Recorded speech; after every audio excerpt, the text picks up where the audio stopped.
Sup, Gabe Stone. Today we're going to be talking about the fourth economic theory, National Bolshevism, and Russia's Alexander Dugin. So the fourth economic theory is there's several different speculations of what it actually means. You know, whether it's Eurasian nationalism or just nationalism in general, authoritarian nationalism, or if it's actual legitimate theory that escapes both the first position, second position, third position theories, and has a alternative to both communism and capitalism and third position ideologies as a whole. So what I think about fourth position is I currently am not a fourth positionist.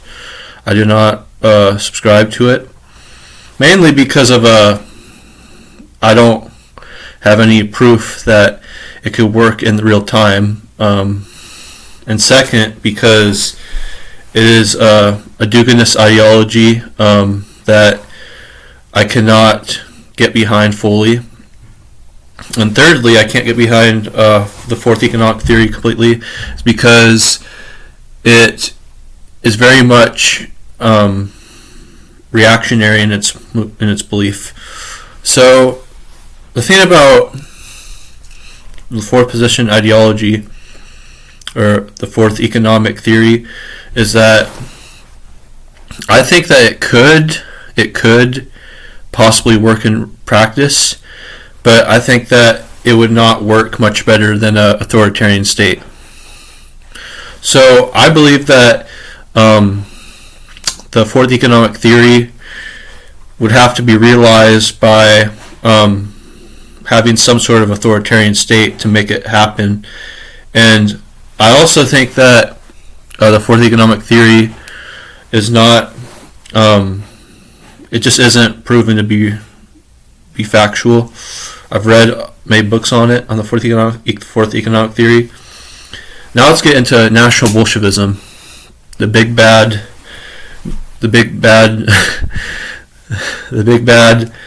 boy on the new block.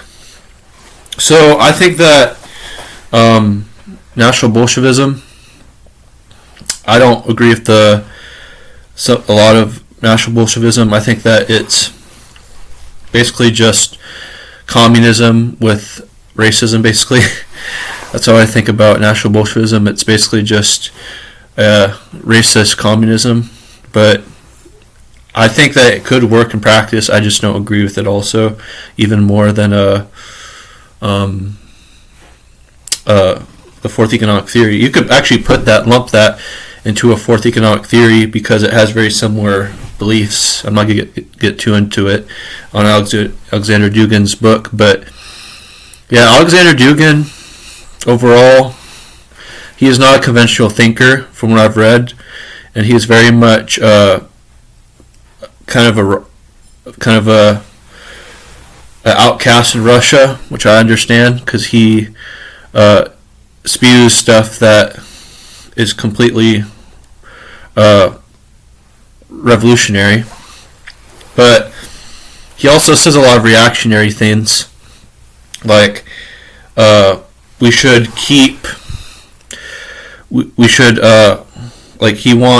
basically wants like every country to have its own culture and its own identity, which is from what I've read, and he also wants to look past the bad of the last century, which I have mixed opinions on. And yeah, like Russia right now, I'm not actually. The thing is, if I get too much into Russia on this episode, is that a lot of people are going to call me anti-authoritarian, tinfoil hat wearer, a anti-democracy shill.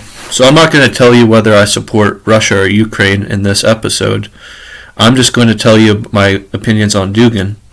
I think Dugin is a creative thinker. He's a revolutionary thinker.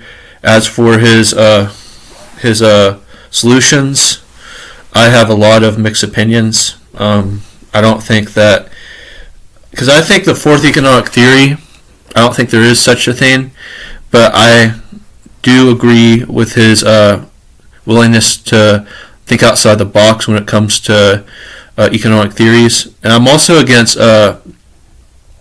his anti-American attitude, but as for his thinking, it is very out of the box and very revolutionary, but I question if it would work in reality.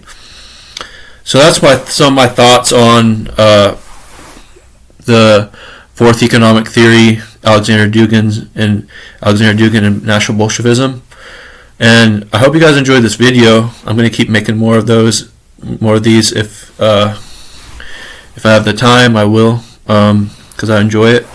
So yeah, my name's Gabe Stone. This is my thought on the fourth economic theory. Peace out.